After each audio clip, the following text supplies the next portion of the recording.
ココアと卵だけの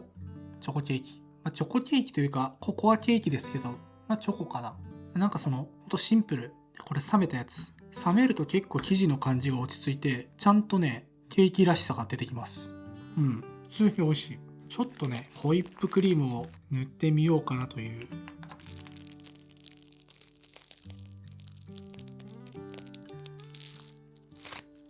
すっげえ適当。これ多分ね、クリームとの相性いいんですよね。悪いわけないか。ほろ苦な感じの、でもちゃんと甘さもあるチョコケーキなんで、これぐらいのやつとホイップクリーム合うんじゃないかという。かなり美味しい。合うな。で、やっぱ今回卵とココアだけなんで、その小麦粉とか入ってないっていうのもあって、ホロホロっと崩れる感じではない。卵でつなげてるっていう感じはありますね、食感に。すごい細かいこと言うと。でも普通にチョコケーキか。クリーム塗る前のスポンジの簡単版だなって感じの味。違和感あるわけじゃないけど、細かく伝えるとすると、そんな感じかな。鬼ヶ島です。AKA 握った紙袋。中すごい綺麗にできましたね。サイズ大きいのはやっぱ向かないかもね。レンチンでこういう大きいの作ろうとすると、こういう簡易的なものでは難しいのかもしれません。ちゃんと材料を入れてそれ用に生地作んないと。でも味はうまい。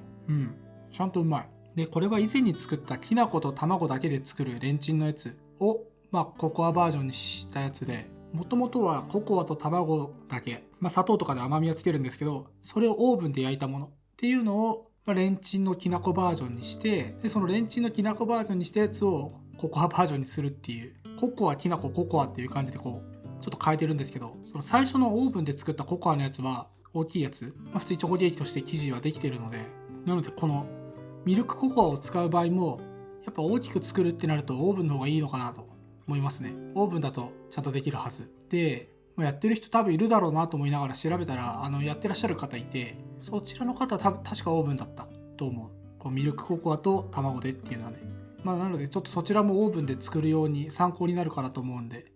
リンク貼っておこうかなと思います。確か分量は違ったはず。で、メレンゲに関しては、きな粉の時にも黒でシャカシャカやったりとか、メレンゲを作る100均のやつとか、今回みたいにね、電動だったか手動だったか忘れちゃったけど、それと同じです。ただ今回の場合、このメレンゲを作る時に砂糖を加えない、もう本当にミルクココアと卵だけでいったんで、メレンゲの強さが弱かったりとか、水っぽくなっちゃったりとかっていうので、袋で振るとか、シェイカーでやればいけるかなと思って、ちょっとぶっつけ本番でやってみたんですけど、それもダメで、なんか分離しちゃうんですよね。なので、やっぱ小さいボールでもいいんで、ホイッパーとかでやるとか、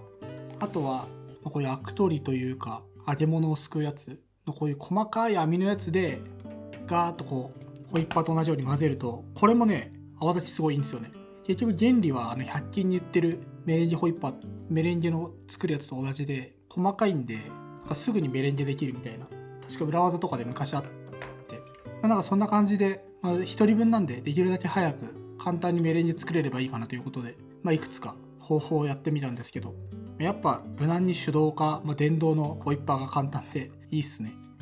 そして今回ミルクココアを使ってます。よく純ココア、ピュアココアで作った時にミルクココアではダメですかっていう質問いただいたりとか、逆にそのココアに砂糖を入れるっていうけど砂糖抜いてもいいかみたいな質問があったりして、水とか砂糖とかもう一切入れずにもうココアだけって言ったら、このミルクココアだけでいこうかなって今回思って、なのでもう本当に卵とココアのみで、使ったのは万宝店のココアです。これなんでこれかっていうと、行ったお店に万宝店のココアしかなかったんで、万宝店にしたんですけど、これ例えば森永にするとかミロで作りたいとかってなった時に同じ分量でいけるかはちょっと分かんないです。なんでかっていうと、ミルクココアって当然ピュアココアと違ってココアパウダー以外にも材料はいろいろ入ってるんで、これが商品によって結構変わる可能性があって、同じ分量入れても卵黄1個に対して溶けきらないとかっていうのがあるかもしれない。おそらく大丈夫だと思うんですけど、他メーカーのココアでも、商品によってばらつきが出る可能性があるんで、一応今回の僕の動画では万宝店使いましたよっていう感じですね。今年明けて1月ということで、冬場にココア飲もうと思って買っといてちょっと残ってるとかあったら、なんか卵あればね作れるんで、ちょっとレンチンでやってみるのもいいかなということで、今回はミルクココアを使いました。そんな感じです。